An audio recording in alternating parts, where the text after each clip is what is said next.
Una de las grandes cuestiones de la educación es qué aprendizajes necesitamos tener, qué aprendizajes necesita tener nuestro alumnado.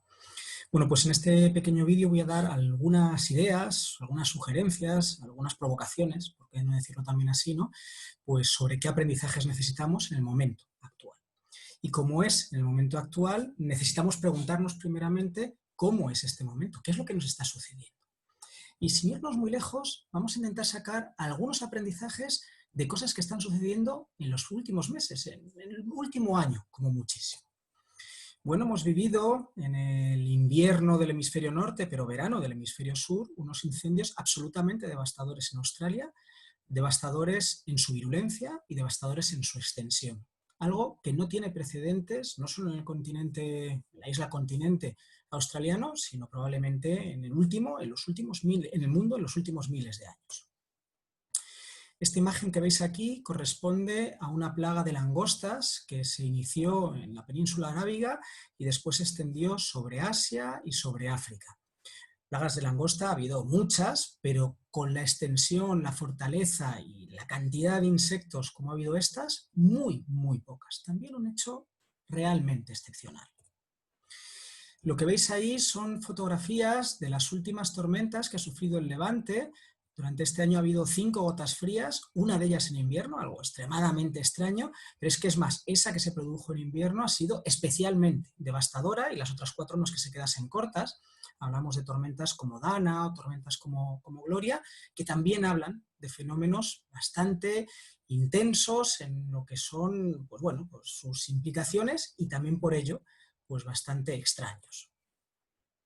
Reconoceréis muchos esta fotografía, muchas personas, y es el IFEMA en Madrid, que se convirtió en un hospital de campaña pues, para hacer frente a la pandemia de COVID en sus momentos más duros en la ciudad madrileña, pero en general esto es algo que se ha extendido por el mundo, ¿no?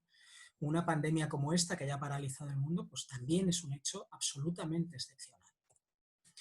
Y por último, podríamos hablar de la crisis económica que estamos viviendo en la actualidad, que tiene como consecuencia pues, estas colas en bancos de alimentos en distintos lugares del planeta, y en este caso, en distintos lugares de la geografía española. Bueno, pues crisis importantes económicas se producen dentro del capitalismo aproximadamente cada siglo. Lo que pasa es que la última no fue hace un siglo, fue hace solamente 12 años, la crisis del 2007-2008, y ahora volvemos a tener otra, no ya de la misma extensión, sino que todo apunta a que es de una extensión mayor. Así que nos podríamos preguntar qué hay detrás de cada uno de estos sucesos, qué son los elementos últimos que los están impulsando. Podéis darle aquí al pause, cada cual tomar un momento de reflexión, o podemos continuar y plantearos algunas ideas sobre esas causas que hay detrás. Bueno, ahora mismo estamos viviendo un cambio climático como no tiene parangón en la historia de la humanidad, por lo menos en la historia de la humanidad desde los últimos 10-12.000 años en los que entramos en el Holoceno, un cambio climático, como bien sabéis, pues de origen antropogénico y más bien de origen de nuestro sistema socioeconómico, del capitalismo. Bueno, pues este cambio climático tiene mucho que ver con esos incendios en Australia. No voy a decir que sea la única causa, en realidad cuando vamos a intentar explicar causas de distintos factores, desde distintos elementos, siempre hay pues, elementos multicausales, es más, las causas y las consecuencias muchas veces se confunden porque se van produciendo bucles de realimentación. Pero en cualquier caso, para entender los incendios en Australia, tenemos que entender que el cambio climático está jugando un papel muy determinante. Porque estos incendios se han producido por una combinación de calor extremo, claramente relacionado con el cambio climático, de sequía prolongada, también relacionada con el cambio climático, y de otros factores que igual ya no están tan directamente relacionados. Así que para entender ese fenómeno tenemos que hablar de ese calentamiento global. Cuando estamos hablando de estas plagas de langostas, también tenemos que intentar mirar al cambio climático para entender el conjunto de causas, uno de los elementos centrales del conjunto de causas que está detrás de ese proceso. Bueno, el clima a nivel global está íntimamente relacionado y todos esos periodos de sequía que se han producido en Australia han conllevado periodos de lluvia especialmente fuertes, o más bien especialmente intensas, en toda la zona pues, sur de la península arábiga. Esto ha producido que se hayan generado hasta 3 generaciones de langostas, pues especialmente fructíferas, La primera fue fructífera, la segunda, como la primera había sido fructífera, pues todavía más, y la tercera aún más en esas condiciones climáticas que permitieron que eso se produjese. Bueno, esto luego lo que generó es una migración.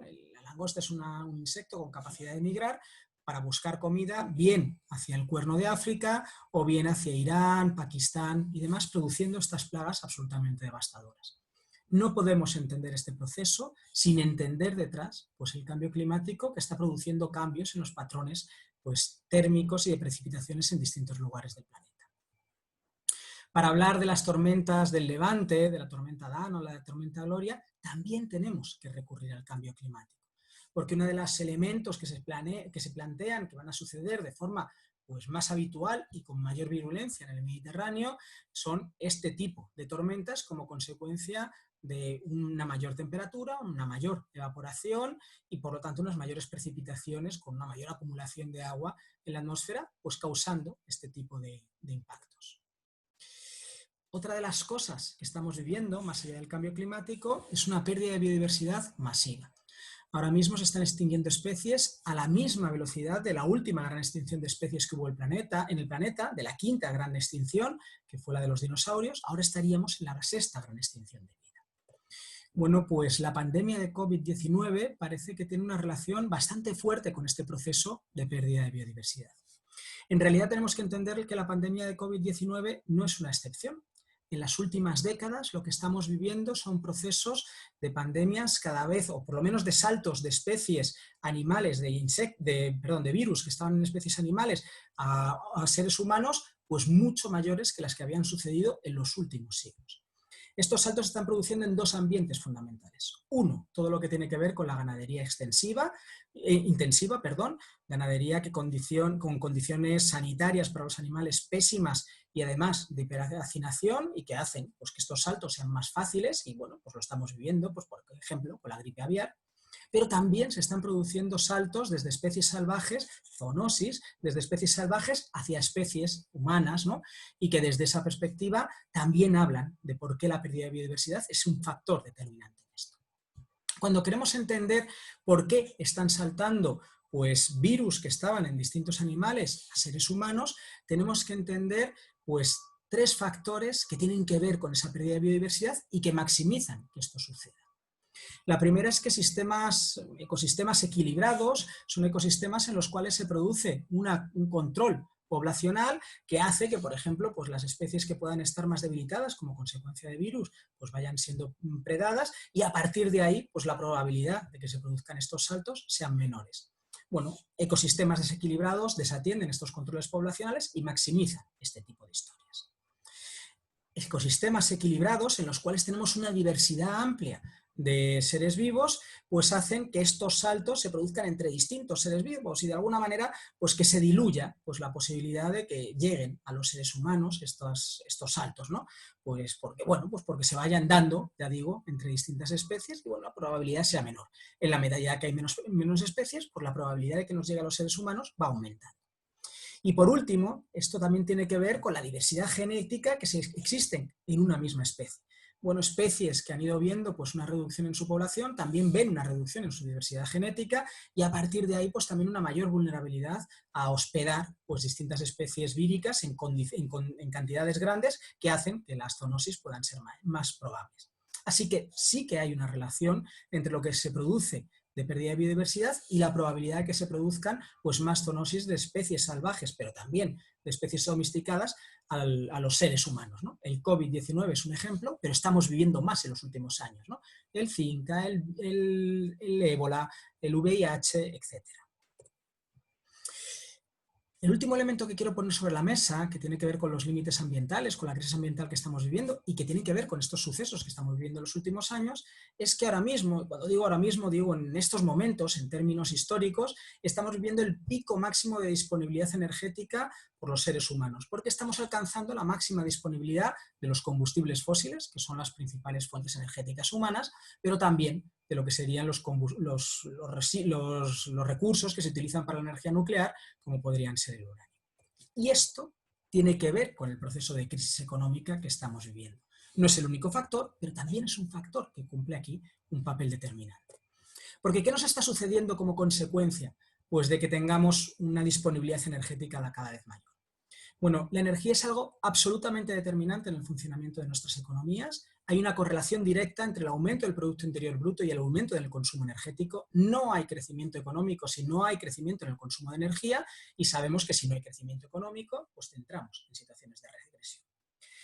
Pero para que haya un aumento en el consumo energético, necesitamos que esa energía sea relativamente barata, porque a partir de precios demasiado caros de la energía, como es necesario para todas las actividades económicas, pues hace pues, que toda la cadena de producción de valor se vaya resintiendo y bueno, pues que de alguna manera entremos en crisis. Hay un precio máximo de la energía que puede rondar los 120, 130 dólares el barril, que hace que se disparen pues, esas crisis económicas como consecuencia de menor disponibilidad energética, en este caso por problemas económicos, pero que está íntimamente relacionado también con los límites físicos de disponibilidad. Pero el caso es que también hay un precio mínimo de la energía para que esto funcione. Porque claro, en la medida que hemos ido agotando las fuentes energéticas fáciles de obtener, las baratas, pues lo que vamos teniendo son fuentes energéticas de cada vez más difícil acceso. Pues aquellos yacimientos petrolíferos o gasísticos o carburíferos, pues que están embebidos en rocas duras, que están en regiones polares, árticas, que están en el subsuelo marino y que por lo tanto también son mucho más difíciles de extraer. Esto hace que las empresas energéticas requieran precios de la energía cada vez mayores simplemente para mantener su rentabilidad económica. Y esto nos va llevando a tener un margen de ventana de precios posible cada vez más estrechos. Cuanto más compleja es la sociedad, y nuestras sociedades cada vez intentan ser más complejas en este funcionamiento globalizado, más barata tiene que ser la energía para poder mantener el entramado de todo esto, y a su vez, cuanto más vamos entrando en situaciones de agotamiento energético, más cara tiene que ser la energía para que a las empresas energéticas les salga rentable. De manera que tenemos un margen de una ventana de posibilidad que no solamente ya es estrecha, sino que cada vez es más estrecha, y esto tiene mucho que ver con las crisis económicas en las que estamos. Así que nos podríamos hacer otra nueva pregunta. ¿Qué nos dice que se hayan producido pues, estos sucesos absolutamente excepcionales en tan poquitos meses? ¿Nos da indicador de algo? ¿Nos está diciendo algo? Y esto es una pregunta que se tiene que responder cada una de las personas. De alguna manera tenemos unas grandísimas casualidades entre finales del 2019 y principios del 2020, o esto nos está señalando que realmente nuestro mundo está quebrando, que estamos viviendo el colapso pues, de esta civilización globalizada e hiperindustrializada. Yo creo que son claramente indicadores de esto. Así que, ¿qué habría que aprender en el siglo XXI entendiendo cuál es el contexto en el que nos estamos viviendo? Bueno, pues 4 grandes bloques de aprendizajes, 4 grandes bloques de ideas. La primera es que si efectivamente estamos viviendo un periodo de cambio civilizatorio, tendremos que hacer algunos aprendizajes que tienen que ver con ese cambio civilizatorio. El primero es asumirlo, porque si no asumimos que esto está sucediendo, es muy difícil, primero, adaptarnos a lo que vaya sucediendo, pero en segundo lugar, poder ser unos actores, unas actrices de primer orden y, bueno, y de alguna manera poder determinar hacia dónde evoluciona todo esto. En segundo lugar, necesitamos aprender a desenvolvernos en la incertidumbre. Los escenarios que tenemos por delante están totalmente abiertos. No sabemos qué es lo que va a suceder. Sabemos que vamos a tener menos energía y menos materiales disponibles como consecuencia de chocar contra los límites ambientales. Pero dentro del margen de esa disponibilidad energética y material, lo que hagamos las sociedades humanas, cómo nos organicemos, está tremendamente abierto. Es más, lo que vamos a vivir no es una nueva normalidad, sino un conjunto de excepcionalidades que se van a ir repitiendo unas tras otras. ¿Qué hay que aprender en contextos así? Bueno, pues creo que nuestro alumnado necesita aprender a desenvolverse en la incertidumbre. De alguna manera, a resolver problemas diversos, a desarrollar su creatividad, a desarrollar tolerancia a la frustración, porque va a ser difícil pues, poner en marcha algunos proyectos que queramos hacer sin caer en procesos de nihilismo. Y un tercer bloque de aprendizajes dentro de esta primera idea sería que necesitamos aprender a satisfacer nuestras necesidades de manera autónoma. Y cuando digo de manera autónoma no me refiero en solitario, sino más bien creando tejidos relacionales densos. La capacidad de sostener nuestras vidas, de satisfacer nuestras necesidades, dependen de que nos podamos organizar con otras personas, sobre todo en un entorno en el que probablemente nuestras formas de organización habituales, esas que tienen que ver pues bueno, pues con el mercado y con el Estado, pues va a ser difícil que se puedan mantener. Necesitaremos tener una autonomía sobre nuestras vidas y eso empieza por satisfacer nuestras necesidades. Y esto tenemos que aprender a hacerlo. Necesitamos aprender a crear economías resilientes y justas, resilientes a los tiempos por venir y justas desde una perspectiva ecosocial, a valorar los cuidados de la vida, porque son imprescindibles en todos esos procesos de satisfacción de necesidades, y a lo mejor habilidades concretas que ahora mismo despreciamos, como cultivar nuestro propio alimento o defendernos en situaciones en las cuales la polarización social probablemente aumente y los conflictos con ello. Necesitaremos defender nuestros proyectos desde una perspectiva no violenta y esto lo tenemos que aprender. El segundo bloque de aprendizajes tendría que ver con entender que somos seres profundamente ecodependientes, que necesitamos pues, del resto de los ecosistemas para satisfacer nuestras necesidades. Así que necesitamos asumir de manera profunda esta ecodependencia, es decir, los límites planetarios, y tener una visión sistémica de cómo funciona pues, nuestro mundo, de cómo funciona nuestro planeta. Probablemente necesitamos venerar la trama de la vida. Y subrayo lo de venerar. Va a ser difícil respetar el resto de seres vivos, respetar el funcionamiento del ecosistema, respetar el funcionamiento del entramado de la vida si no lo veneramos. Si no, de alguna manera nos maravillamos y no entendemos que los seres humanos somos una parte pequeña de la trama de la vida, es más, una parte tremendamente prescindible, mucho más prescindible que, por ejemplo, pues todo lo que sería el tejido bacteriano. Desde ahí, para conseguir venerar esa trama de la vida, pues necesitamos concebir, de alguna manera, la superioridad de la tecnología y del funcionamiento de la economía de Gaia, de ese macroorganismo vivo que de alguna manera habita en el planeta Tierra, ¿no? Su capacidad de reciclaje, su capacidad de organización de los flujos energéticos y materiales, o su capacidad de generar complejidad son varios órdenes de magnitud superiores a los mejores desarrollos que hemos podido inventar los seres humanos. Desde ahí, pues entendamos con modestia pues qué podemos aprender, que es muchísimo, de cómo se organiza la vida en la Tierra. Y la tercera idea sería pues, que tenemos que aprender a integrarnos dentro de los ecosistemas de manera armónica, pues entender qué es eso de la economía circular, que no es otra cosa que integrarnos dentro de esos ecosistemas. Y por último, necesitamos concebir los elementos clave de la crisis ambiental, sobre todo para no repetirlos y para a partir de ahí pues, aprender de nuestros errores. El tercer gran bloque hablaría de que somos seres profundamente interdependientes. No solamente somos ecodependientes, sino que dependemos de otras personas para satisfacer nuestras necesidades. Y como dependemos de ellas, necesitamos asumir esa ecodependencia, necesitamos valorar la igualdad y la democracia, y estos son elementos fundamentales en el aprendizaje dentro de las escuelas, y para conseguirlo, un elemento central, inicial, de alguna manera, una piedra básica sería ese desarrollo de la empatía y de alguna manera tomar conciencia de que las crisis, si no van acompañadas de fuertes procesos de luchas sociales, lo que generan son sociedades más desiguales en las cuales pues, las poblaciones más vulnerables son las que acaban pagando las mayores consecuencias. Esto es fundamental, aprenderlo. Necesitamos poner en marcha procesos de lucha en las que sean protagonistas pues esas sociedades pues más justas, más sostenibles y, por supuesto, más democráticas. Y en tercer lugar, y al igual que ocurría con la ecodependencia, necesitamos analizar los procesos que nos han llevado hasta las sociedades basadas en desigualdades, básicamente para no repetirlos. El cuarto y último bloque que quería proponeros para la reflexión es que necesitamos que nuestro alumnado se convierta en un agente de cambio social, que se capacite para poder ser un agente de cambio social. Esto significa construir comunidad, que sea capaz de construir comunidad, por ejemplo, valorando que en colectivo nuestras capacidades de acción son mucho mayores que las que tenemos de forma individual. En realidad, nuestra libertad está íntimamente ligada a ser capaces de tener pues, unos tejidos sociales densos que nos permitan hacer mucho más de lo que podemos hacer de manera individual. Necesitamos que adquieran herramientas concretas de transformación social de carácter no violento dentro de contextos profundamente polarizados y siendo capaces de identificar las oportunidades de cambio social emancipador que se abren, sin negar que, por supuesto, también hay tremendos riesgos de que suceda todo lo contrario. Y por último, para que alguien sea agente de cambio, primero tiene que concebirse como agente de cambio. Así que este también creo que es un aprendizaje central a meter dentro de nuestros ámbitos educativos. Así que, ¿qué tenemos que aprender en un mundo pues, que está abriéndose de forma radicalmente distinta a como era en el pasado?